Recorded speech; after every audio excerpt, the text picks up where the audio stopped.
உதகை புத்தக திருவிழா 2025 புலவர் திரு ராமலிங்கம் அவர்கள் வாழ்க்கை ஒரு வரம் என்னும் தலைப்பில் ஆற்றிய அற்புதமான உரையின் முழுமையான தொகுப்பினை இதோ உங்களுக்காக வழங்கி இருக்கின்றோம். அன்னைக்கு எங்க அம்மா என்னுடைய வயசுல இருக்கிறவங்களுக்கெல்லாம் தாய் தான் குழந்தைய வளர்த்தா. இன்னைக்கு எல்லா குழந்தைகளையும் செல்போன் தான் வளர்க்குது. எந்த குழந்தையும் இப்போ கூட மத்தியானம் சாப்பிட போனேன்.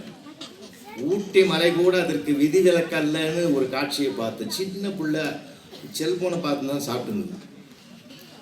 அப்போ இந்த செல்போன் என்பது நீக்கமர நிறைந்திருக்கக்கூடிய ஒரு முதல் எதிரியாக இன்னைக்கு குழந்தைகளுக்கு இருக்கு. வேற வழி இல்லை. அதையும் மீறி என் பிள்ளைகள் அறிவாளிகளாக வருகிறார்கள் என்றால், நல்ல பிள்ளைகளாக வருகிறார்கள் என்றால், உண்மையிலேயே இந்த பிள்ளைகளை பாராட்டணுன்றது தான் என்னுடைய ஒரு தாழ்மையான வேண்டுகோள். நிறைய இடத்துல பிள்ளைகள் கெட்டு போச்சு. இந்த பிள்ளைகள் கெடல, கருவிகள் அதுக்கு தாக்கம் நிறைய போச்சு. பொறுக்கிற அது மறுக்கவும் முடியாது. கருவிகள் இல்லாத நம்மளால் வாழ முடியாது. சொல்ல போனால் உலகமே இதுக்குள்ள இருக்கு இல்லையா? நல்லா தானே இருக்கு. மொத்தமாக ஆஃப் பண்ணிட்டு பார்ப்போம். இப்போ நான் தெரியுதுண்ணா அப்புறம் என்ன? நல்லா இருக்கு. ஆடியன்ஸ் நல்லா இருக்கு. உலகமே இதுக்குள்ள இருக்கு இல்லையா? இருக்கா இல்லையா?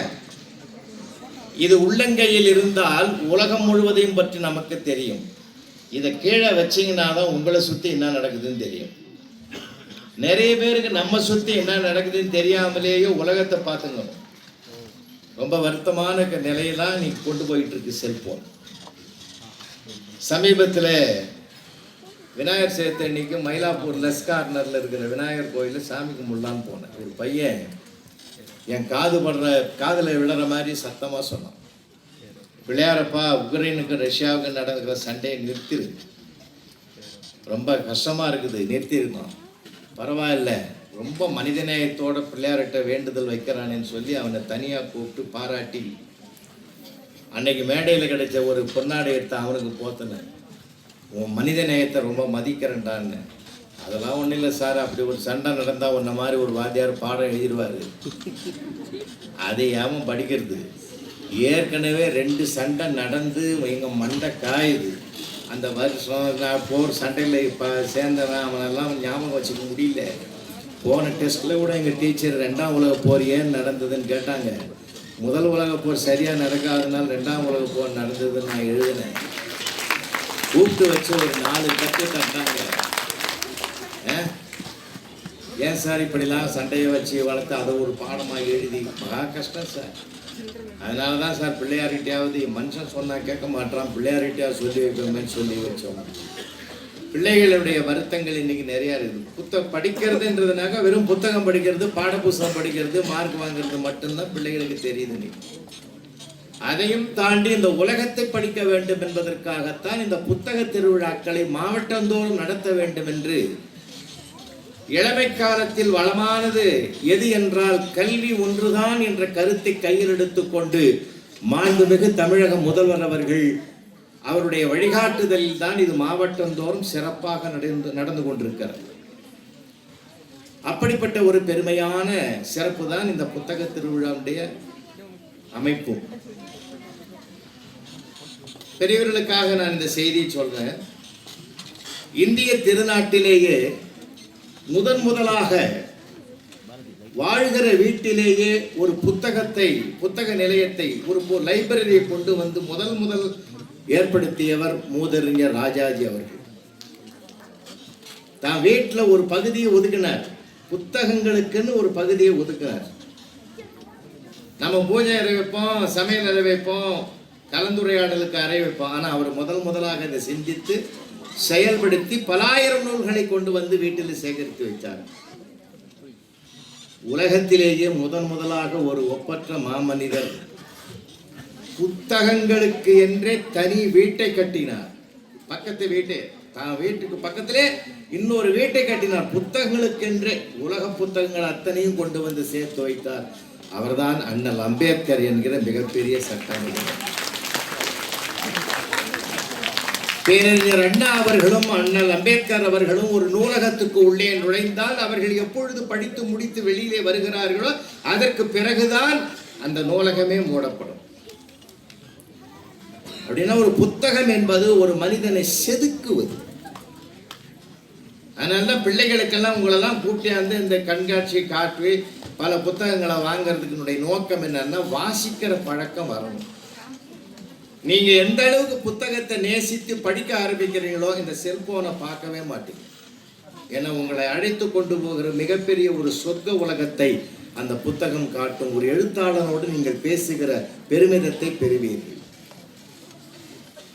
அதனால நிறைய பேர் புத்தகங்களை வாங்குங்க, படிங்க, அதில் இருக்கிற செய்தியை எடுத்து அம்மா கிட்டையும் அப்பா கிட்டையும் பேசுங்க. ஏன்னா இன்னைக்கு இருக்கிறது உங்களுக்காக ஒரு செய்தி 2-3 செய்தி சொல்லிட்டு அப்புறம் பொதுவாக வரேன். இன்றைய குழந்தைகள் என்பவர்கள் நாளைய நட்சத்திரங்கள். நீங்க மார்க் குறைஞ்சாலும் பரவாயில்லை, உங்களுக்காக சொல்றேன், மார்க் குறைஞ்சாலும் பரவாயில்லை, உங்களுடைய மதிப்பு குறையாமல் வாழ வேண்டும் என்பதுதான் என்னுடைய அன்பான வேண்டுகோள்.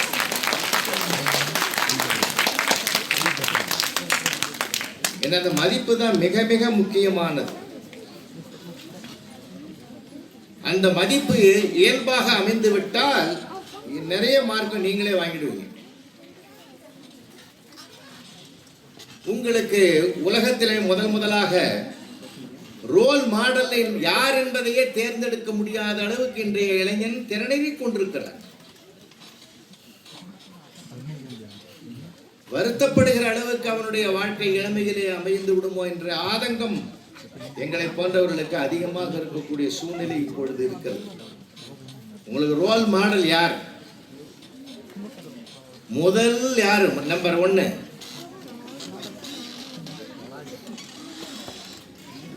யார் சொல்லுங்க பாப்போம். முதல் ரோல் மாடல் நம்மை பெற்ற அம்மா தான் முதல் ரோல் மாடல். அடுத்தது அப்பா, அடுத்ததுதான் ஆசிரியர், அடுத்தது தெய்வீக குணம் படைத்த சான்றோர்கள். அதனால்தான் மாதா பிதா குரு தெய்வம்னு சொன்னாங்க. என்ன மாதா உண்மையில ஒரு பிள்ளை எப்படி பார்க்கணும்? அதுவும் நீங்க பெண் பிள்ளைகள் நிறைய இருக்கீங்க, ஆண் பிள்ளைகளே இருக்கீங்க. இன்றைய ஜெனரேஷன்ல எங்க பார்த்தாலும் பெண் பிள்ளைகள் தான் அபார திறமையில இருக்குது. பாருங்க, இன்னைக்கு கூடுதல் காவல் கண்காணிப்பாளர் யாரு? ஒரு அம்மா தான், ஒரு பெண்மணி. பல அதிகாரிகளை பார்க்கிற எல்லாமே பெண்மணிகளாக இருக்கிறார்கள். இந்த நூற்றாண்டே ஒரு பெண்மையின் வெற்றி ஆண்டாக வளர்ந்து கொண்டிருக்கிறது. மிகப்பெரிய சிறப்பு. அது பெண்ணுக்கு உரிய ஒரு இயல்பான பொறுமை, நிதானம், சகிப்புத்தன்மையினுடைய ஆளுமை பண்புகளால் வரக்கூடிய ஒரு சிறப்பு. உதாரணமா பாருங்களேன், ஒரு மரப்பாச்சி பொம்மை வாங்கியாந்து ஒரு பெண் குழந்தைகிட்ட கொடுத்து பாருங்க. டெய்லர் வெட்டி போட்ட துணியை எடுத்து அதுக்கு ஒரு மாறாப்பு போட்டு அதுக்கு ஒரு பேர் வச்சு குடும்பத்தில் மெம்பராக்கி பத்திரமா வச்சிருந்து பல வருடங்கள் அதனோடு விளையாடும். நம்ம பையனுக்கு ஒரு கார் வாங்கி கொடுங்க, அரை மணி நேரத்தில் அக்கு வேற அணி வேற பிரிச்சு. ஏன்டா அப்படி பிரிச்சேன்னா 1 மணி நேரத்தில் சேர்த்துருவான். எனக்கு தெரிஞ்சு ஒரு நண்பர் விழுப்புரத்துல இருந்து அந்த ஹைவேஸ்ல வரும்போது ஒன்லி காஃபி கடையில் போயிட்டு ஒரு பொம்மை வாங்கிட்டு வந்தார், மண் பொம்மை. அழகழகா இருக்கேன்னு மண் பொம்மை வாங்கிட்டு வந்து காலையில் கொடுத்துட்டு ஆஃபீஸுக்கு போயிட்டாரு. சாயந்தரம் வந்து பார்க்குற சுக்கு நூறாக உடச்சி வச்சுக்கலாம். மறுநாள் பிளாஸ்டிக் பொம்மை வாங்கி வந்தார், அதையும் பார்ட்டாக பிரித்து கொளுத்தி வச்சுக்கலாம். இவனை என்ன செய்யறதுன்னு தெரியாமல் அவர் என்ன பண்ணார், 3ஆவது நாள் ஒரு இரும்பு பொம்மையை வாங்கியாந்து கொடுத்தார். என்னதான் பண்ணுறான் பார்க்கலாம். சாயந்தரம் வந்து பார்க்குறாரு, டிவி ஒழிஞ்சிருக்குது, ஃப்ரிட்ஜு ஒழிஞ்சிருக்குது. அந்த இரும்பு பொம்மையை வச்சு எல்லாத்தையும் உடச்சிக்கலாம். அவனை என்னதான் பண்ணுறது? ஏன்னா நம்ம பிள்ளைகளுக்கு எப்படியுமே இந்த வன்மையான செயல்கள் அங்கே இருக்கும், இது மென்மையான செயல்கள் இங்கே இருக்கும். அதனால தான் பாரதி கூட பார்த்தீங்கன்னா பாரதியார் பாடின பாட்டெல்லாம் பெரும்பாலும் பெண்ணிடத்தில் சொல்வதாகத்தான் அமையும். பெண்கிட்ட தான் சொல்லுவான், ஒரு பெண்கிட்ட தான் போய் சொல்லுவான். பெரிய செய்தியை கொண்டு வந்து சின்ன பிள்ளைகிட்ட சொல்லுவான். ஜாதிகள் இல்லையடி பாப்பா, குழந்தைகிட்ட போய் சொல்ற செய்தியாது. ஜாதிகள் இல்லையடி பாப்பா. ஏன் பெண் குழந்தைகிட்ட சொன்னான் தெரியுமா? பையன்கிட்ட சொன்னாலும் ஒரு காலகட்டத்தில் பெருமாள்னு ஒரு வைத்தியநாதன் ஒருத்தர் இருந்தார்னா 40 வயசுக்கு மேலே வைத்தியநாத ஐயர், வைத்தியநாத படையாட்சி, வைத்தியநாத கவுண்டர், வைத்தியநாத செட்டியார் அப்படின்ற பட்ட பேர் வந்துடும். ஆனால் கமலான்னு ஒரு பெண் குழந்தை பருவத்திலும் கமலா தான், 90 வயதிலும் கமலா அம்மாள் தான். பெயரளவில் கூட பெயரில் சாதியை சேர்க்காத ஒரு ஜாதி பெண் ஜாதி என்பதனால் தான் பெண் குழந்தை இடத்தில் சாதிகள் இல்லையடி பாப்பா, நீ தான் அதை உருவாக்கணும் ஒரு சமுதாயத்தின்னு பாரதி சொல்ற. அதனால நிறைய பொறுப்புகள் நிறைய இருக்கு. படிச்சு மார்க் வாங்கினா மட்டும் போராது, இந்த பண்பாட்டையும் கலாச்சாரத்தையும் நம்ம காப்பாற்றக்கூடிய சிறப்பு நம்ம பிள்ளைகளுக்கு வரணும். ஏன் நான் சொல்றேன் அம்மா ரோல் மாடல் அப்பா ரோல் மாடல்லாம்? அவங்க எப்படி இருந்தாதான் இந்த பிள்ளைகள் உருவாவாங்க. ஒரு சின்ன உதாரணம் சொன்னா புரிஞ்சுக்குவேன்னு நினைக்கிறேன். ஒரு 4ஆம் கிளாஸ் பையன் 4th படிக்கிறான். அம்மா கேட்டா 4 4 எத்தனைடான்னு, 10. ஏன்டா உங்க ஒப்ப நாட்டுமே பேசுறேன். அந்த சும்மா உட்காந்துக்கிறான் பாவம். அவனை கூப்பிட்டு வம்புக்கு இழுத்து மறுபடியும் கேட்குறேன், அம்மா ப்ளீஸ் 4 4 எத்தனை? 10. சரியா கூட்டி சொல்றா. எப்படி கூட்டாலும் 10 தான்மா. ஏன்டா இப்படி படுத்துற? நான் படுத்தலம்மா, 10 நாளா நான் உன்னை பார்க்குறேன். டெய்லி இந்த கூடையில் காய்கறி வச்சுன்னு ஒரு அம்மா வருது. அது பார்சலாக பண்ணின்னு வருது. ஒவ்வொரு பார்சலை கேட்குறேன். உருளைக்கிழங்கு எவ்வளோன்னு கேட்டேன் ஒரு நாள். அந்த அம்மா 10 ரூபான்னு சொல்லுது. நீ 2 ரூபா குறைச்சி 8 ரூபாய்க்கு கேட்டேன். ஒரு நாள் கீரை வாங்கினேன். 10 ரூபாய் சொல்லிச்சு. நீ 2 ரூபா குறைச்சி 8 ரூபாய்க்கு வாங்கினேன். 10 நாள் நான் உன்னை வாட்ச் பண்ணுறேன். 2 ரூபா குறைச்சி தான் நீ வாங்குற. இப்போ 4 4 8ன்னு நான் சொன்னால் நீ 2 குறைப்ப. ஆன்சர் தப்பாயிடும். இப்போ 4 4 10ன்னு நான் சொன்னேன்னா நீ 2 குறைச்சாலும் கரெக்ட் ஆன்சர் வந்துடும்.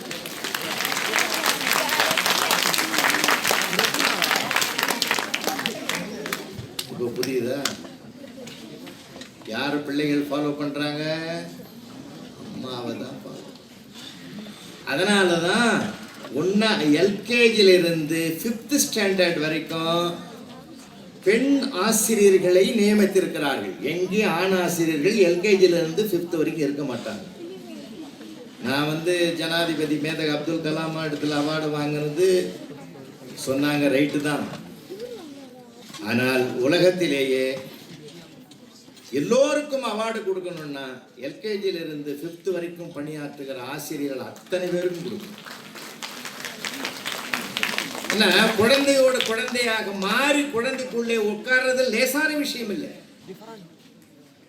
லேசான விஷயம் இல்லை. அதனால்தான் குழந்தை பருவத்திலேயே நல்ல செய்திகளை நீங்க உள்வாங்கணும்.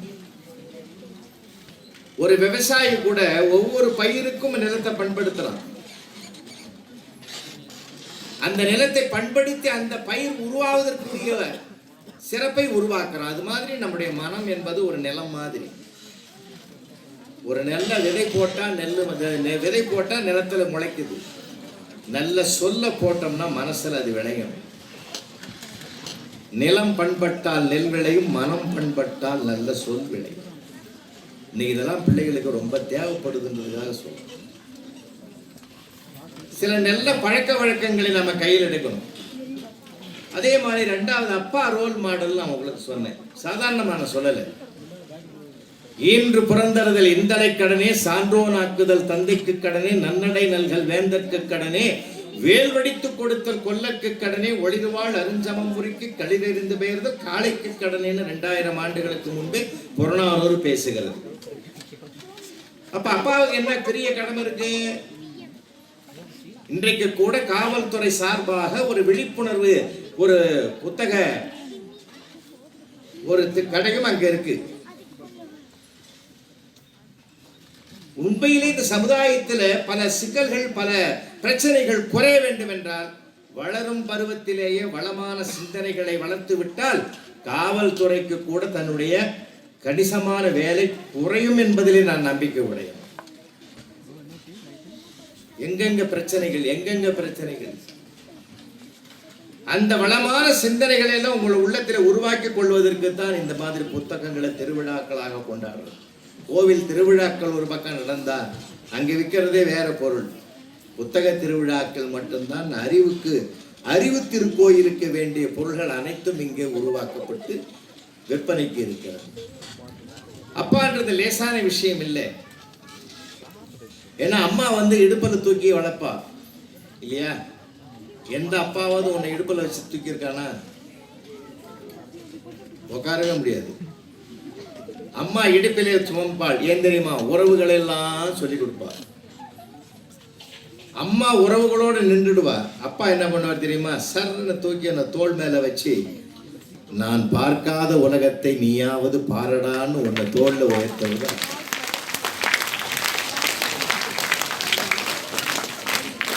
அவர் எப்படி ரோல் மாடல்? ஒரு பஸ்ஸில் ஒரு அப்பாவும் ஒரு பையனும் பஸ்ஸில் பயணம் பண்றாங்க. பையன் சின்ன பையன். அவர் கேட்கிறாரு, கண்டக்டர் 2 டிக்கெட்டு கொடுங்க. கண்டக்டர் அந்த பையனை உத்து பார்க்கிறாரு. சின்ன பையனா இருக்கிறான், அவனுக்கு போய் 1/2 டிக்கெட் போதுமே. அப்பா சொன்னார், இல்லை சார் அவனுக்கு 8 வயசு ஆகுது, ஃபுல் டிக்கெட் கொடுங்க. கண்டக்டர் சொல்றாரு, பார்த்தா அப்படி தெரியலையே சார். பரவாயில்ல சார், நீங்கள் வாங்கிக்க சார், 1/2 டிக்கெட்டே போதும். இல்லை சார், நீங்கள் ஃபுல் டிக்கெட்டே கொடுங்க. அப்போ பயணம் முடிஞ்சு இறங்கும் போது அவங்க அப்பா கண்டக்டர் கேட்குறாரு, என்ன சார் 4 ரூபாயை வேஸ்ட் பண்ணிட்டீங்களே, நான் தான் பரவாயில்லன்னு சொன்னேன், நீங்கள் அப்போ கூட கேட்க மாட்டேங்க. அவங்க அப்பா சொன்னார், சார் எனக்கும் என் பையனுக்கு 8 வயசுன்னு தெரியும், என் பையனுக்கும் அவனுக்கு 8 வயசுன்னு தெரியும். நான் 8 வயசு இல்லை அப்படின்னு சொல்லி ஒரு வார்த்தையை சொல்லி ஒரு 4 ரூபாய்க்காக ஒரு பொய் சொன்னா, அப்பா பொய் சொல்லுறார், நாம சொல்லலாம்ன்ற எண்ணம் அவனுக்கு வந்துடும் சார். அதனால நான் அவனை கெடுக்க விரும்பல. அப்பா ரோல் மாடல் இல்லையா? ஏன் இவ்வளவு கஷ்டப்பட்டு சொல்ல தெரியுமா? நீங்க எல்லாம் வீட்டுக்கு போனா இனி அம்மா என்ன சொன்னாலும் கேட்கணும், அப்பா என்ன சொன்னாலும் கேட்கணும். 3வது ஆசிரியர். அவங்களுக்கு என்ன கடமை தெரியுமா உங்களுக்கு? அம்மா இடுப்பில் சுமந்து உறவுகளை சொல்லிக் கொடுப்பாள், அப்பா தோளில் சுமந்து உலகத்தை காட்டுவார். ஆனால் ஆசிரியர்கள் மட்டும் இடுப்பிலும் சுமக்க மாட்டார்கள், தோளிலும் சுமக்க மாட்டார்கள். உன் காலில் நின்று இந்த உலகத்தை பார் என்று சொல்லிக் கொடுக்கிற தன்னம்பிக்கை தருபவர்கள். 1330 குறட்பாக்கள் இருக்குது, உங்களுக்கு தெரியும் இல்லையா? அதுல ஒரு குறளை நான் சொல்றேன், முடிஞ்சா தொடருங்க. கற்க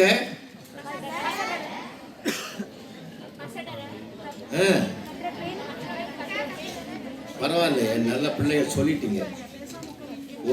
ஒரு இடத்துல நான் தான் கற்கன்னு, அவன் கற்க அமைதியாக, அப்புறம் கசடற, அவனும் கசடற. 7 நான் சொன்ன பிறகுதான் சொன்னேன். உங்கள் தமிழாசிரியர்களை பாராட்டுகிறேன். இந்த முறையை ஃபாலோ பண்ணி சொல்றீங்க. இல்லை பயப்படாம வாங்க, கூட ஜாலியா பேசுங்க. கற்க கசடரே கற்பவை கற்றவை நிற்க அதற்கு தக. 7 சொல் இருக்கு இல்லையா? இந்த 7 சொல்லுது எங்கேயாவது துணைக்கால் இருக்கா? இல்லை. ஏன் தெரியுமா? கற்க வேண்டிய நூல்களை கற்று நிற்க வேண்டிய நெறியில் நிற்பவனுக்கு துணைக்கால் வேண்டாம், தன் காலே போதும் என்ற தன்னம்பிக்கை வலியுறுத்தும்.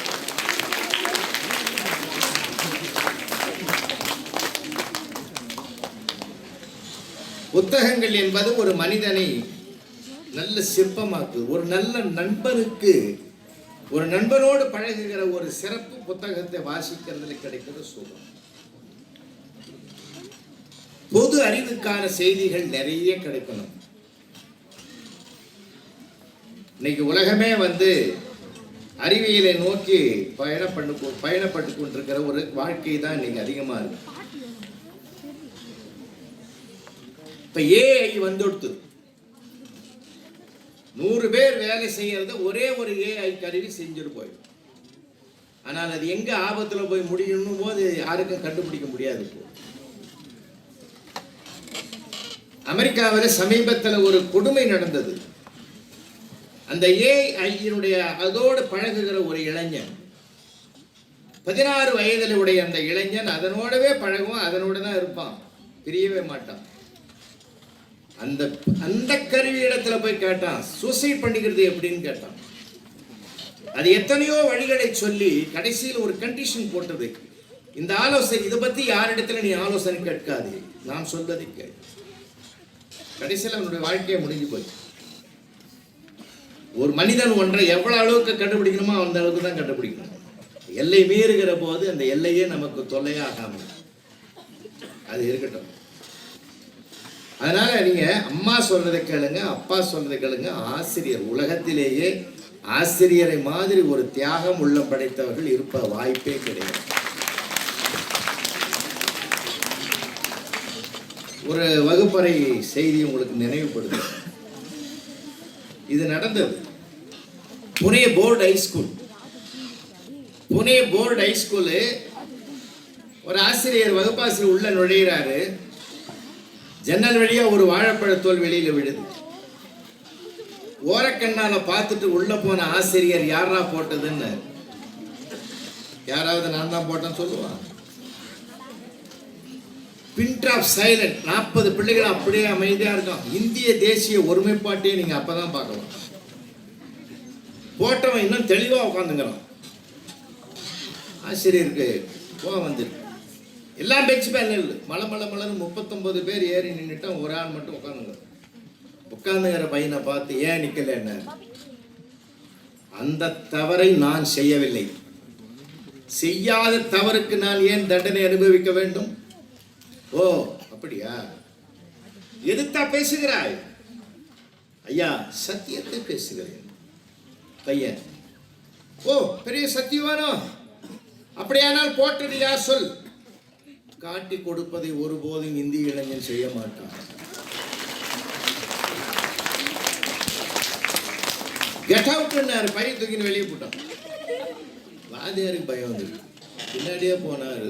வாடா வாடா வாடா உட்காரு, எல்லாரும் உட்காருங்கன்ட்டார். ஆளார் சிடவுன்னு எல்லாம் உட்காந்தாச்சு.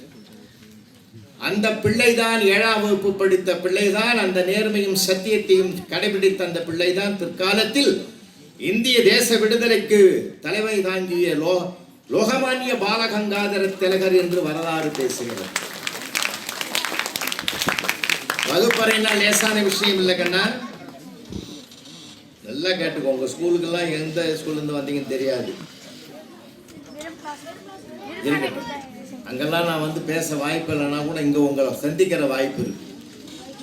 ஒரு ஆணையோ பெண்ணையோ உலகுக்கு உருவாக்கி தருவது 2 இடம், ஒன்னு கருவறை, இன்னொன்னு வகுப்பறை. கருவறை என்பதுதான் வீடு, வகுப்பறை என்பதுதான் நாம படிக்க போற இடம். இந்த 2 இடத்தில் நீ சரியான பாதையை தேர்வு செய்து விட்டால் சமுதாயத்தை ஒண்ணும் பண்ண முடியாது, ஒண்ணுமே பண்ண முடியாது. சமுதாயத்துல யாரையும் அதுவும் ஒண்ணும் பண்ண முடியாது. உங்களை திருத்த வேண்டிய அவசியமும் மற்றவர்களுக்கு வருவதற்கு வாய்ப்பு இல்லை. 2 இடத்துலையும் நீங்க சரியா இருக்கணும். நல்ல நண்பர்களோடு பழகணும். உலகத்தில் தலை சிறந்தது எதுன்னு கேட்டா, ஜாதியை கடந்தது, மதத்தை கடந்தது, இனத்தை கடந்தது, மொழியை கடந்தது நட்பு ஒன்றுதான் என்பதிலே நான் நம்பிக்கை உடையேன்.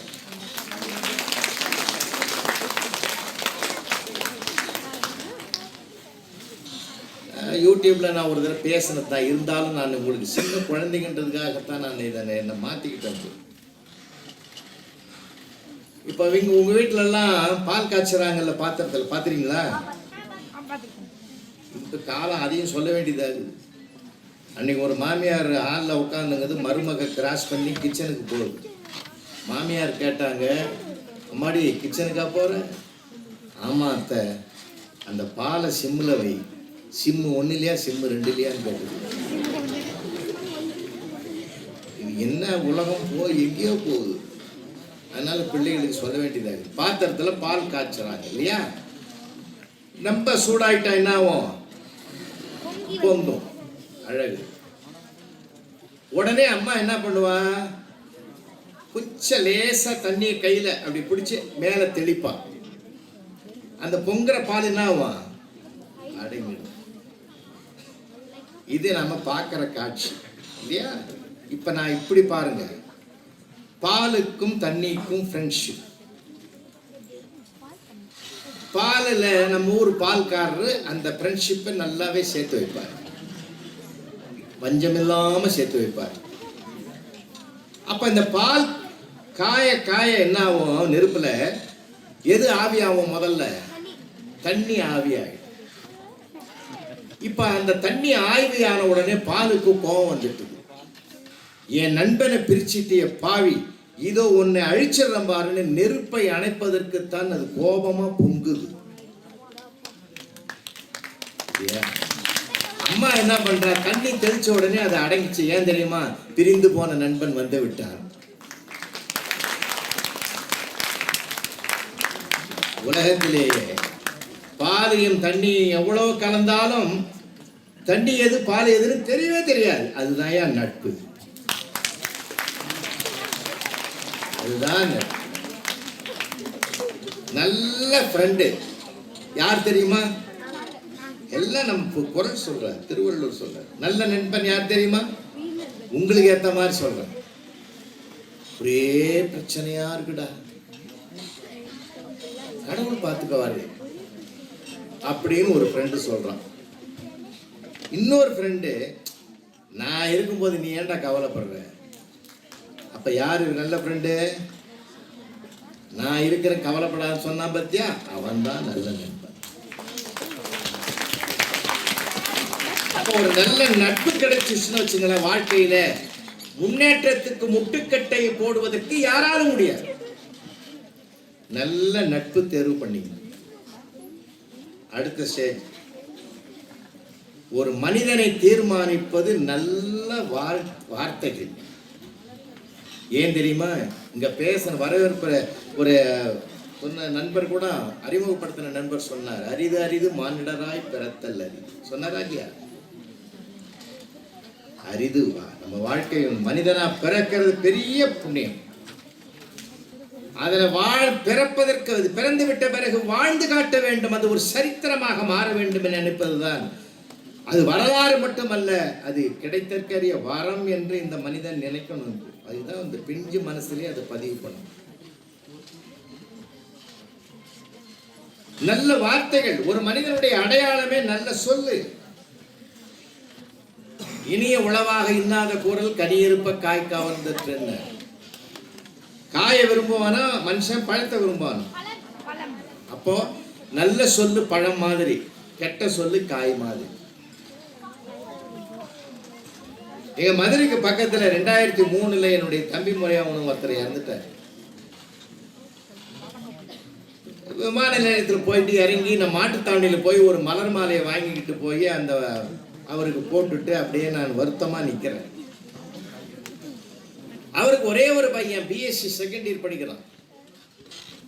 அவங்க அப்பா மேல விழுந்து அது கதறி கதறி அழுதவன் நான் வந்து நிக்கிறத பார்த்துட்டு அப்படியே எழுந்தான்.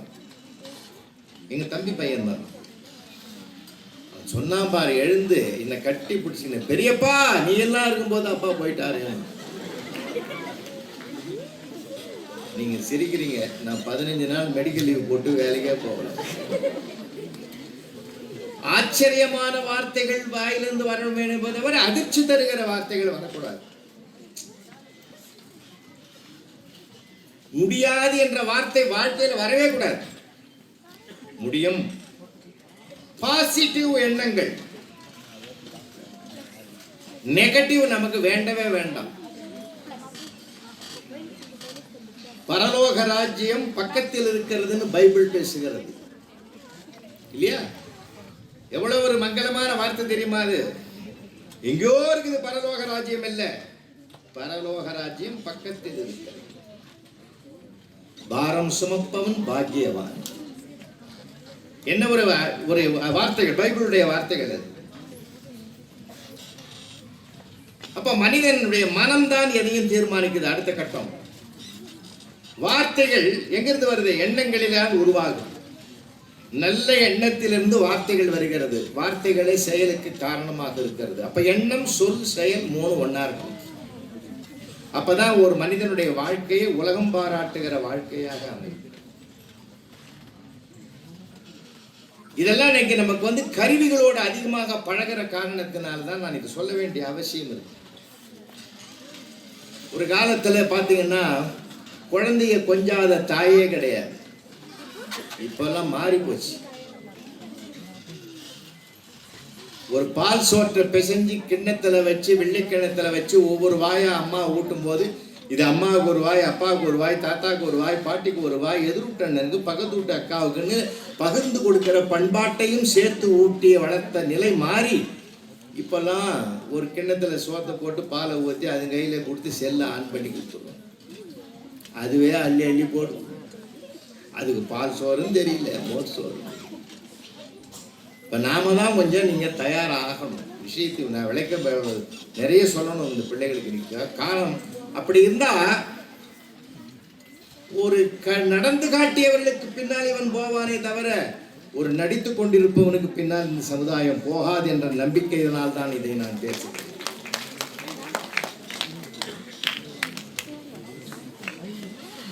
உங்களுக்குள்ள ஆயிரம் சிந்தனைகள் இருக்கு. என்னால முடியுமான்னு நினைக்காதீங்க. ஒரு பெரிய கடத்தலுக்கு பக்கத்துல ஒரு 100 பேர் கும்பலா இருக்கிறான். 6ஆம் கிளாஸ் வகுப்பறைக்கு போற ஒரு பிள்ளை பையன் தூக்கின்னு வரும்போது அந்த கூட்டத்தை பார்க்கிறார். என்ன ஒரே கூட்டமா இருக்குதுன்ற அந்த கூட்டத்துக்கு மத்தியில ஒரு கரடி இருக்குது. கரடியினுடைய ஒவ்வொரு முடியை எடுத்து காசுக்கு வித்துக்கிட்டு இருக்கான். அவன் என்ன சொல்லி விற்கிறான் தெரியுமா? இந்த முடியை கொண்டு போய் வீட்டில் வச்சுங்க, நான் பணமா கொட்டும்னு சொல்றான். அதை பணம் கொடுத்து வாங்குறான். எல்லாம் வாங்கி போன 50 பேர் அந்த பக்கம் போனான் பாருங்க. அவனை அந்த 50 பேரை அப்படியே நிக்க வச்சாரு அந்த பிள்ளை. 6th ஸ்டாண்டர்ட் படிக்கிற அந்த குழந்தை பிள்ளை நிக்க வச்சு, என்ன வாங்கிட்டு போறீங்க? கரடி முடி. ஏன் வாங்குறீங்க? அதை வாங்கி கொண்டு போய் வச்சா பணம் கொட்டும். கரடி முடிய வாங்கி கொண்டு போய் வீட்டில் வச்சா பணம் கொட்டும்னு காசு கொடுத்து வாங்குறியே, அந்த கரடியே அவன் வச்சுங்கிறான். ஏன்டா அவனுக்கு பணம் கொட்டல? எப்படா யோசிக்க போறீங்கன்னார். யாரு? 6ஆம் கிளாஸ் படிக்கிற குழந்தை. அவர் தாயா பின்னாடி சட்டத்தை இயற்றிய சட்ட நிபுணர் அண்ணல் அம்பேத்கர் என்பது வரலாறு. நம்ம கொள்ள ஆயிரம் சிந்தனைகள் இருக்கு. அந்த சிந்தனைகளை சிறகடிக்க வைக்க வேண்டும் என்றால் நிறைய வாசிக்கணும். இந்த பழக்கம் அப்ப நல்ல வாசிக்க எழுத்தாளனோடு பழக, நல்ல நண்பனோடு பழக, தாயின் அரவணைப்பில் பழக, தந்தையினுடைய வழிகாட்டுதலில் நடக்க, ஆசிரியனுடைய அத்தனை வார்த்தைகளையும் கேட்டு உள்வாங்க எண்ணங்கள் தூய்மையாகும். நல்ல சொற்கள் வளமாக வரும். வளமாக வருகிற சொற்களுக்கு பின்னால் நலமான செயல்கள் அமையும். அதனால்தான் கிளாஸ் ரூம்ல 6th ஸ்டாண்டர்ட் நான் சொல்றது இதெல்லாம் நடந்த கதைகள். ஆசிரியர் கேட்கிறார் ஒரு பையனை எழுப்பி, தம்பி நீ அடர்ந்த காட்டு வழியா போற, உங்க அம்மாவும் அப்பாவும் கூட வராங்க, எதிரில் ஒரு சிங்கம் வருது, நீ அம்மாவை காப்பாத்தியா அப்பாவை காப்பாத்தியான்னு. அந்த பிள்ளை என்ன பதில் சொன்னார் தெரியுமா? ஒரே நேரத்தில் என் அம்மாவையும் அப்பாவையும் காப்பாற்றுவேன் ஐயா, சிங்கம் என்னை பார்க்குமாறு தனியாக அழைத்து கொண்டு போய் விடுவேன், எங்க அம்மாவும் அப்பாவும் சேஃப்டி. வாத்தியார் பார்த்த, சபாஷ், நீ தாண்டா இந்தியாவை காப்பாற்ற போற. அந்த பிள்ளைதான் அண்ணல் காந்தியடிகள் என்பது வரலாறு. இப்ப நீங்க யார் என்றது 50 வயசுக்கு மேல தெரியறது இல்ல, 5 வயசுல இருந்தே தெரிய ஆரம்பிக்கும். அந்த எண்ணங்கள் தான் ஒரு மனிதனை எப்படி உதயமாக்கும். எல்லாம் உங்களுக்குள்ள இருக்கு. நம்முடைய உள்ளம் உயர்வை நோக்கி போகணும். இன்னொரு உதாரணம் சொல்றேன் பிள்ளைகளுக்கு, எல்லாருக்கும் சேர்த்து சொல்றேன். ரத்தன் டாட்டா இருக்கிற காலம், உலக பணக்காரர். ரத்தன் டாட்டா இருக்கிற காலத்துல ஒரு நிருபர் போய் பேட்டி எடுக்கிறார். ஒரு மருத்துவர் டாக்டரை பார்த்து கேட்கிறார், BMW கார் வாங்கணும்னா உங்களுக்கு எவ்வளவு நாள் ஆகும்? 1 வருடம் கஷ்டப்பட்டு உழைச்சி காசு சேர்த்து நான் வாங்கிடுவேன். ஒரு சிவில் இன்ஜினியரை போய் கேட்கிறார், 8 மாதத்திலே பல டெண்டர்களை எடுத்து நான் நிறைவேற்றி BMW கார் வாங்கிடுவேன். ஒரு ஆசிரியரை போய் கேட்கிறார், ரிட்டையர் ஆன பிற்பாடு வர்ற பென்ஷன் பணத்தை மற்ற பணத்தையும் எல்லாம் வச்சுதான் முடிஞ்சா வாங்கவும் இல்லைன்னா இல்லை. ஒரு கிரிக்கெட் வீரரை போய் கேட்கிறார், 1 டே மேட்ச் போது நான் வாங்கிடுவேன். அப்ப ரத்தன் டாட்டாவை போய் கேட்டார், BMW கார் வாங்கணும் உங்களுக்கு எவ்வளோ நாள் ஆகும்? ஒரு 5 மினிட்ஸ் ஆகும்னு எதிர்பார்த்தான். ஏன்னா அவ்வளோ ஒரு ஃபோன் பண்ணாலே அடுத்தது வந்து நிற்கும். அந்த மனுஷன் என்ன பண்ணார், 5 வருஷம் ஆகும்னார். கேட்டவன் நடுங்கி போயிட்டான். உலக பணக்கார வரிசையில் முதலிடத்தில் இருக்கக்கூடிய தகுதி படைத்த மனிதராக நீங்கள் 5 நிமிடத்தில் வாங்குவேன் என்று நீங்க அறிவிப்பு சொல்லுவீங்கன்னு நினைச்சா 5 வருஷம் சொல்றீங்க. அப்ப ரத்தன் டாட்டா சொன்னாரு, BMW கார் கம்பெனி எவ்வளவு பெரிய கம்பெனி, அந்த கம்பெனியை வாங்கணும்னா எனக்கு 5 வருஷம் ஆகுங்க. அவனு காரை யோசிச்சான், அவர் கம்பெனியே யோசிச்சார். பார்த்தீங்களா, இதுதான் உள்ளத்தின் உயர்வு. அதைத்தான் திருவள்ளுவர் 2000 வருஷத்துக்கு முந்தைய சொன்னார், வெள்ளத்தனைய மலர் நீட்டம் மாந்தர்தம் உள்ளத்தனையது உயர். என்னுடைய உள்ளம் எந்த அளவுக்கு உயரமாக பயணப்படுகிறதோ அந்த அளவு உயரத்தை நான் எட்டுவேன். அதுதான் மிகச்சிறப்பு. அதனால என் அன்பு குழந்தைகளே, உங்களுக்காக நான் சொல்ல வேண்டியது, தாய், தந்தை, ஆசிரியன், நண்பன், நல்ல புத்தகம், இவைகளோடு நாம தினம் தொடர்பு கொள்ளணும். ஆனால் இங்க நிறைய பெரியவங்க இருந்தா அவங்களுக்கும் வேற பாதையை நான் சொல்லுவேன். இருக்கிறவங்களை வச்சு நான் சொல்ல ஒரு செய்தியும் சொல்றேன். பெரியவங்களும் அந்த பாதையை காட்டுவதற்கு தங்களை தயார்படுத்திக் கொள்ளும். இதுவும் நடந்தது, நான் சொல்ல போவது இதுவும் நடந்தது. உலகத்தில் 2 செய்தியை நான் சொல்ல கடமைப்பட்டிருக்கேன். 4th ஸ்டாண்டர்ட் கிளாஸ் ரூம், வெள்ளிக்கிழமை டீச்சர் என்ன பண்ணாங்க, இந்த பீரியட் என்ன செய்யலாம் அப்படின்னு கேட்டபோது, எதனா ஒரு டாபிக்ல பேசலாம் டீச்சர், கவிதை எழுதலாம் டீச்சர். பிள்ளைகள் ரொம்ப அழகா எழுதுவான் தெரியுமா. இப்ப சமீபத்தில் கூட போலியோ சொட்டு மருந்து போட்டாங்க தெரியுமா உங்களுக்கு. ஒரு காலகட்டத்தில் நான் பணியாற்ற காலத்தில் 2000 ஒரு பையன் எழுதணும் 6ஆம் கிளாஸ். இந்த போலியோ பத்தி தான் எழுத சொன்னான். அவன் எழுதினான், சின்ன வயசில் உனக்கு வந்த போலியோ, இன்னும் உன்னை விட்டு அது போலியோ, சொட்டு மருந்து தொண்டைக்குள்ளே போலியோ, போன மருந்தும் ஒருவேளை போலியோ. போலி மருந்தா? என்ன இதை விட யார் எழுத முடியா? இதை விட யார் எழுத முடியும்? கவிதை எழுதலாம் டீச்சர், பாட்டு பாடலாம் டீச்சர். சரி, ஒரு டாபிக்ல எழுதலாம். A4 ஷீட்டை பாதியாக கட் பண்ணி எல்லா பிள்ளைகளுக்கும் கொடுத்து எழுத சொன்னாங்க டீச்சர். என்ன தலைப்பு? கடவுள் என் எதிரில் வந்தால் என்ன வரம் கேட்பாய். இதான் மலமலன்னு அவனும் எழுத ஆரம்பிச்சான். யார் யார் என்னென்ன எழுதியிருப்பான்னு உங்களுக்கு தெரியும். பசங்க எழுதுறதே தனி அழகு. இங்கே ஆசிரியர் பெருமக்கள் இருந்தால் உங்களை வணங்கி கேட்குறேன், தப்பாக பார்க்காதீங்க, இப்படியும் எழுத முடியுமான்னு யோசிங்க. ஏன்னா எனக்கு அவ்வளோ பேர் எழுதிக்கலாம். ஒரு பையன் ரோமன் லெட்டர் பார் செகண்ட்னு போட்டு ஒரு கேள்வி நம்பரை போட்டு ஆன்சர் எழுதிக்கலாம். கர்த்தரே, இந்த பேப்பரை திருத்துவர் பக்கத்தில் அமரும்,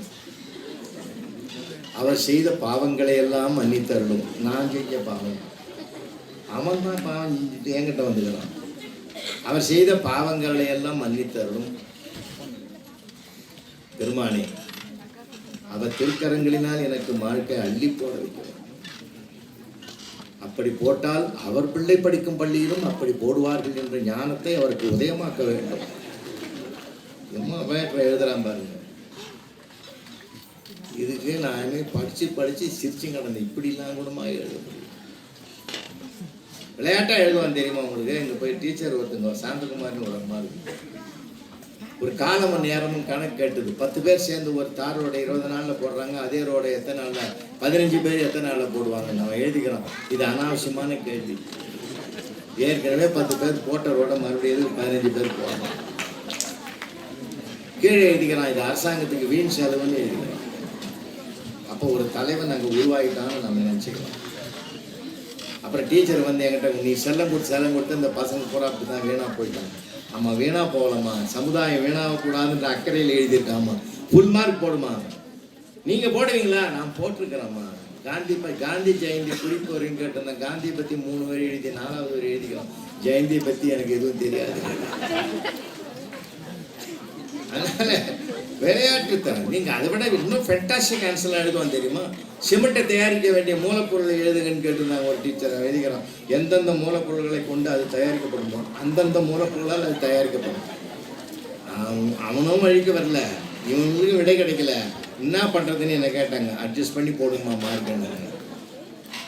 பசங்க அப்படி தாங்க எழுதுவாங்க. மகிழ்ச்சியாக இருக்கு, எடுத்துக்கணும். குற்றமே பார்க்க முடியாது. அதனால தான் குணம் நாடி குற்றமும் நாடி அவற்றுள் மிகை நாடி மிக்க குணம். குற்றத்தை கூட குணமாக பார்க்கக்கூடிய குணவான்களாக நம்ம மாறினாதான் நல்லதையே உருவாக்க முடியும். அப்போ அந்த டாபிக்ல எல்லாம் எழுதிட்டாச்சு. எழுதி வீட்டுக்கு அந்த மாதிரி நான் சொன்னேன், பீரியடு முடிஞ்சு போச்சுரா, சனி ஞாயிறு லீவு திருத்தி எடுத்துட்டு வரேன்னு பண்டெல்லாம் எடுத்து விட்டாங்க. ஞாயிற்றுக்கிழமை காலையில் உட்காடுறாங்க, பேப்பரை திருத்துறா, டிஃபன் சாப்பிட்டு உட்காடுறாங்க. அவங்க ஹஸ்பண்டு ஒரு ஹையர் ஆஃபீஸர், அவர் சேரில் உட்காந்துங்கிறாரு, பேப்பர் படிச்சுக்கிட்டு. இந்த அம்மா ஃபஸ்ட்டு பேப்பரை எடுத்து படிச்சுட்டு அழக. வீட்டுக்காரர் பார்த்துட்டாரு. என்ன அழக, உன்னை திட்டி எழுதியிருக்கானோ, எல்லாமெல்லாம் எதாவது எழுதியிருக்கானோ? இல்லைங்க. இது ஏன் அழற? எழுதுனதை படிக்கிறேன். கடவுளே, நீ என் எதிரில் வந்தால் நான் என்ன வரம் கேட்பேன் தெரியுமா? என்னை செல்போனாக மாற்றிவிடு என்ற வரத்தை தான் கேட்பேன். ஏன் தெரியுமா கடவுளே? எப்பொழுதும் என் அம்மா உள்ளங்கையில் வைத்துக் கொண்டு அதை பார்த்து பார்த்து சிரிக்கிறாள், அதனோடு தான் பேசுகிறாள். சமைக்கும் போதும் பார்க்கிறாள், சாப்பிடும் போதும் பார்க்கிறாள், உறங்கும் போது கூட அதை பக்கத்தில் வைத்துக் கொண்டு அரவணைத்து தூங்குகிறாள். அப்படியானால் என் அன்னையினுடைய பரிசத்திலிருந்து நான் விலகாமல் இருக்க வேண்டும் என்றால் என்னை செல்போனாக மாற்றிவிடு கடவுளே. இந்த வரம் தான் எனக்கு வேண்டும். கடவுளே, என் அப்பா மட்டும் என்ன லேசா? அலுவலகம் முடிந்த பிறகு 5 மணிக்கெல்லாம் என்னுடைய வீட்டுக்கு வந்தால் சோபாவில் உட்கார்ந்து கொண்டு ஆஃப் பண்ணி வச்சிருந்த செல்லை ஆன் பண்ணிட்டு அகில உலகமும் தொடர்பு கொண்டு பேசுவாரே தவிர எதிரில் உட்கார்ந்து ஹோம்ஒர்க் எழுதுகிற என்னை ஏறெடுத்தும் பார்க்க மாட்டார். என் அப்பாவிடத்திலும் அம்மாவிடத்திலும் இணை பிரியாமல் நான் இருக்க வேண்டும் என்றால் கடவுளை என்னை செல்போனாக மாற்றி. இதை பார்த்து தாங்க அழுதுட்டேன். அப்பா போகுது, அவருக்கு கணவருக்கு, எழுந்துரு, அந்த வீட்டு அட்ரஸ் எடு, அந்த குடும்பத்தையே உண்டிலன் பண்றேன். அதெல்லாம் நடக்காதியா? அது நம்ம பையன்தான்.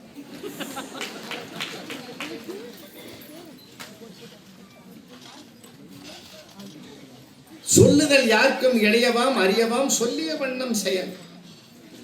அதைத்தான் நான் திரும்ப திரும்ப யாராக இருந்தால் என்ன,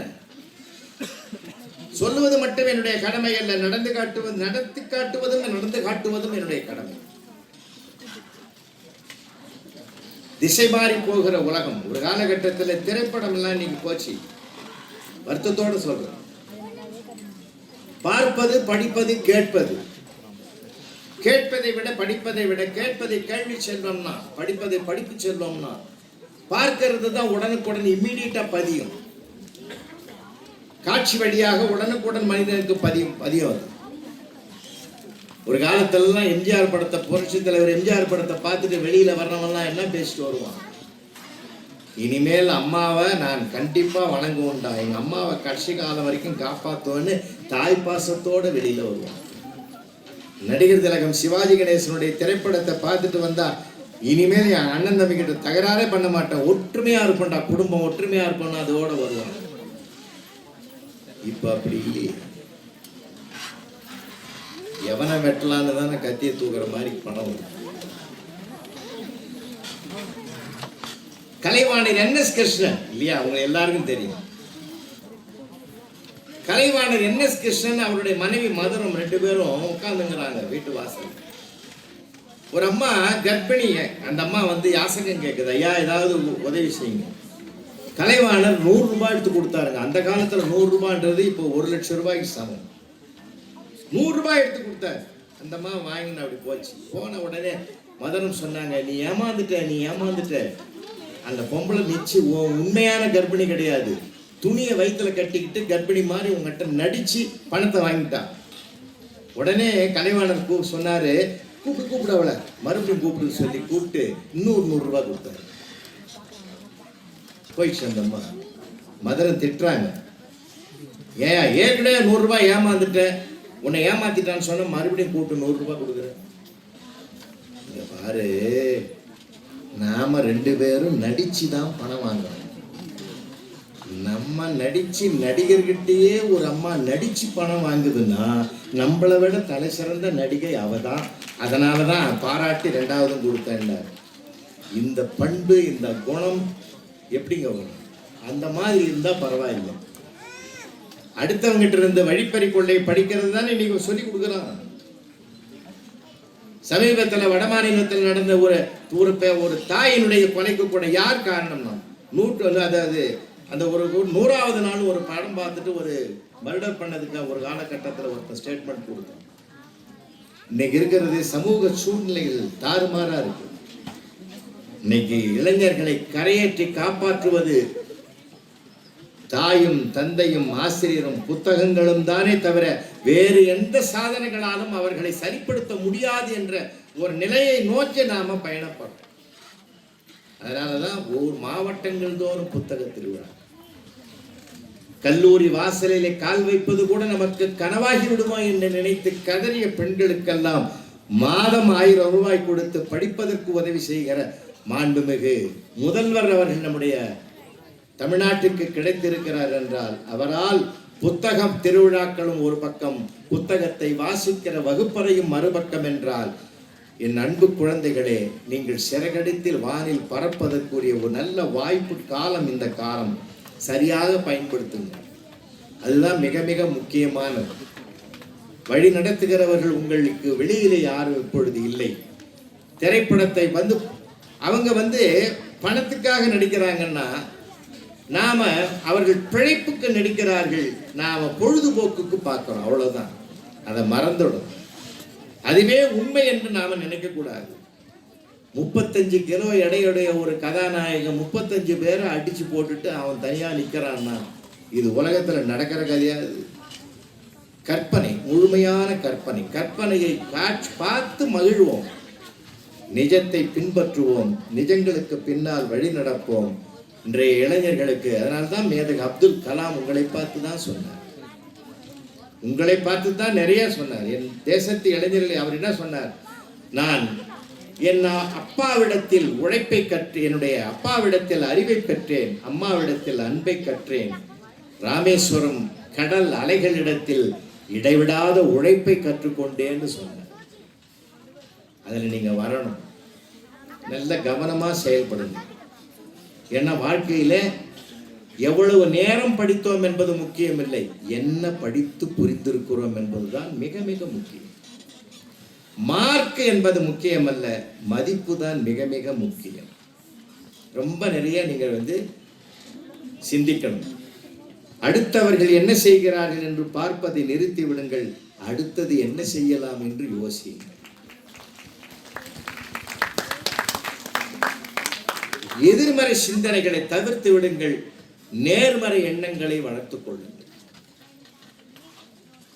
விளையாட்டு சொல்லல, வேடிக்கை சொல்லல, உங்க கிட்ட இருந்து உங்களை அறியாமலே சில உயரிய சிந்தனைகள் வரும். போன மாதம் ஒரு மெடிக்கல் ஷாப்புக்கு நான் போயிருக்கிறேன். 2nd ஸ்டாண்டர்ட் படிக்கிற சின்ன வாண்டு அவங்க அப்பாவோட கைப்பிடிச்சுன்னு வருது.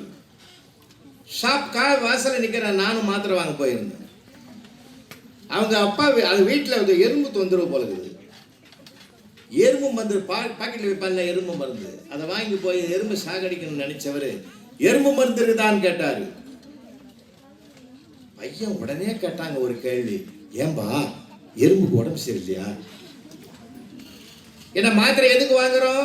உடம்பு சரியா இல்லைன்னா சரியாக்கிறதுக்கு தானே மாத்திரை வாங்குறோம், மருந்து வாங்குறோம். அப்போ எறும்புக்கு உடம்பு சரியில்லையாப்பா, அதனால தான் மருந்து வாங்குறீங்களான்னு கேட்குறான். அந்த அர்த்தத்தில் கேட்ட உடனே அப்பா ஒரு நிமிஷம் யோசிச்சாரு, எறும்பு மருந்து வேணாங்கன்னு வீட்டுக்கு வந்துட்டாரு. ஏன் தெரியுமா? எறும்பை அழிக்கணும்னு நான் நினைக்கிறேன், அதை வாழ வைக்கணும்னு என் பிள்ளை நினைக்கிறான், அந்த நல்ல எண்ணத்தை நான் அழிக்க விரும்பலைன்னு திரும்பிட்டேன். ஒரு சின்ன சொல்லு தான் ஒரு மனிதனை மாற்றும். ஒரு சின்ன வார்த்தைகள் தான் ஒரு மனிதனை சிற்பியாக்கும், சிற்பமாக்கும். உளி விழுவது வலியென அழும் கற்கள் சிற்பங்கள் ஆகாது. நீங்கள் எல்லாம் படிக்கட்டுகளாக ஆகுவதை விட கடவுள் வழிபடுகிற சிற்பங்கள் கடவுள் சிலைகளாக மாறுவதற்கு நல்ல பண்பாட்டை, நல்ல கலாச்சாரத்தை, நல்ல நாகரிகத்தை, நல்ல வார்த்தைகளை, நல்ல செயல்களை இளமை காலத்திலேயே எடுத்துக்கொண்டால் பிற்காலம் மிக மிக மிக மிக வளமாக இருக்கும். மேதகு அப்துல் கலாம் அவர்கள் அதற்கு மிகப்பெரிய முன் உதாரண புருஷர். இந்த நூற்றாண்டின் இளைஞர்களின் கதாநாயகன் அவர்தான் என்று நான் தீர்மானிப்பவன். அதனால நிறைய புத்தகங்களை வாங்க, தினம் படிங்க. நிறைய பேர் படிக்கிறதே இல்லை, ரொம்ப வருத்தமா இருக்குது. நிறைய எழுதி பாருங்க ஐயா, நிறைய எழுதுறதும் கிடையாது. இப்போ ஒரு தடவை நான் மேடையில் சொன்னது தான், 6ஆம் வகுப்பு படிக்கிற ஒரு பையன் ராத்திரி 10:30 மணிக்கு அவங்க மிஸ்ஸுக்கு மெசேஜ் அனுப்பியிருக்கிறான். 10:30 மணிக்கு மெசேஜ். இப்போ யார் இப்போ செல்போனில் இது பண்ணுறாங்க? இப்போ எல்லாமே எழுதுறது கிடையாது, செல்போனில் மெசேஜ். இந்த செல்போன் படுத்துகிற பாடு இருக்குது கொஞ்சம் நட்டியம் இல்லை. ஒரு அம்மா ராத்திரி 12:30 மணிக்கு எழுந்து மேக்கப் பண்ணிருக்கு, பொட்டு வைக்குது, பூ வைக்குது, லிப்ஸ்டிக் அடிக்குது, பூ வைக்குது, மேக்கப் பண்ணுது. அவன் வீட்டுக்காரனே கேட்டிருக்கிறான், அடுத்த ராத்திரியில் மேக்கப் பண்ணுறேன், உன்னை யாரையும் பார்க்க போகிறேன், வாய் மூடிபடியா ஃபேஸ் லாக்க வச்சுக்கிறேன், உத்து உத்து பார்க்குறேன், அது ஓப்பன் ஆக மாட்டேனுது. அது மேக்கப்போட பார்த்தா தான் ஓப்பன் ஆகும் போல இருக்குது. நான் படாத பாடுபட்டு மேக்கப் பண்ணுறேன், நீ கம்முனு பாடுங்க. அவன் சிரிச்சிங்கன்னா படுத்துங்கிறான். நீ என்ன சிரிக்கிற மறுபடின்னா, ஒரிஜினல் மூஞ்சி செல்லுக்க பிடிக்கல, நான் 10 வருஷமாக அவங்களோட குடும்பம் மட்டும் நான் அட்ஜஸ்ட் பண்ணின்னு போனோம். இந்த படுத்துகிற பாடுகிறத கொஞ்சம் நெஞ்சம் இல்லையா? இன்னைக்கு செல்ஃபோன் செல்ஃபி, எல்லாரும் பாரு செல்ஃபி செல்ஃபி. குறிப்பாக பெண் குழந்தைங்களுக்கு சொல்கிறேன், உங்கள் ஃபோட்டோவை யாருக்கும் கொடுக்க அனுமதிக்கவே அனுமதிக்காதீர்கள். விளையாட்டுக்களை நான் சொல்றது, பல பேர் அந்த விபரீத விளைவுகளை நகரங்களில் அனுபவிக்கிறார்கள். அதனால நீங்கள் அதெல்லாம் ஆளாயிடக்கூடாது. அதனால வாழ்க்கையில கருவிகள் மத்தியில் நீங்கள் அகப்பட்டு திணறுகிறீர்கள் என்பது எல்லாருக்கும் தெரியும்.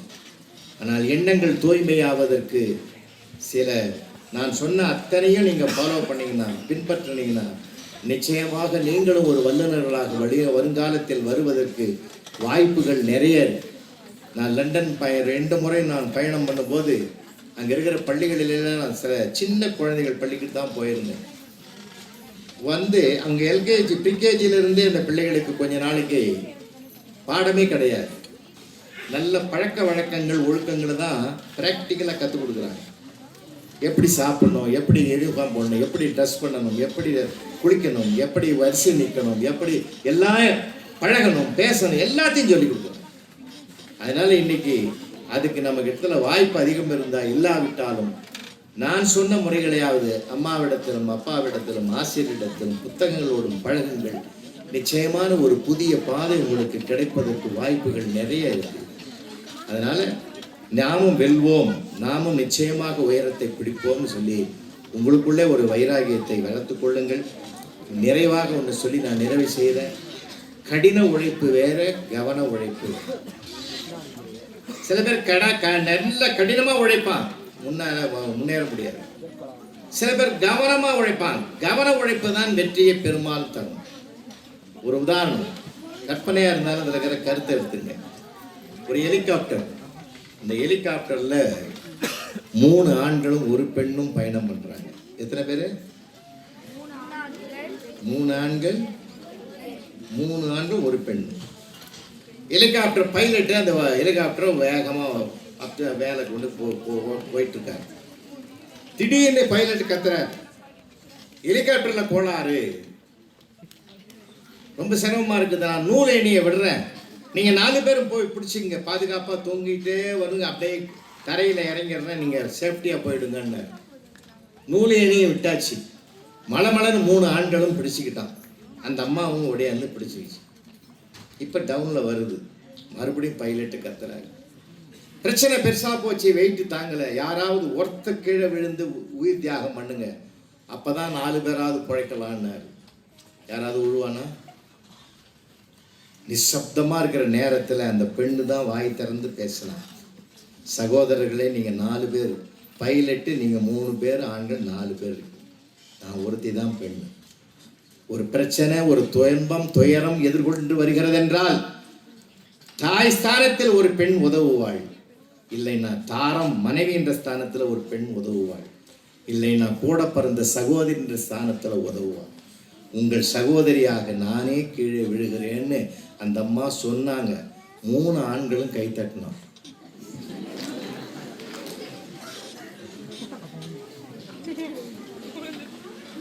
முடிஞ்சு போச்சா?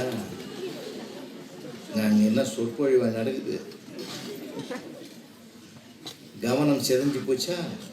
பைலட் எட்டி பார்த்தான், புண்ணியவதி நீ வாழ்க, நான் 2 பேரும் சேஃப்டியாக போயிடலாம். வாழ்க்கையில் ஜெயிக்கணும்னா கடினமாக உழைச்சா மட்டும் பத்தாது, கவனமாக உழைங்க, உங்கள் வெற்றி கனி கையில் வந்து சேரும் என்று சொல்லி அனைவரும் வெற்றி அடைய எங்கள் அன்பான வாழ்த்துக்களோடு நிறைவு செய்கிறேன். நன்றி, வணக்கம். இந்த பதிவை குறித்து உங்களுடைய கருத்துக்கள் வரவேற்கப்படுகின்றன. மறவாது ஐதருமபுரி சேனலை சப்ஸ்கிரைப் செய்து பாருங்கள். இந்த நாள் இனிய நாளாக அமைய வாழ்த்துகின்றோம்.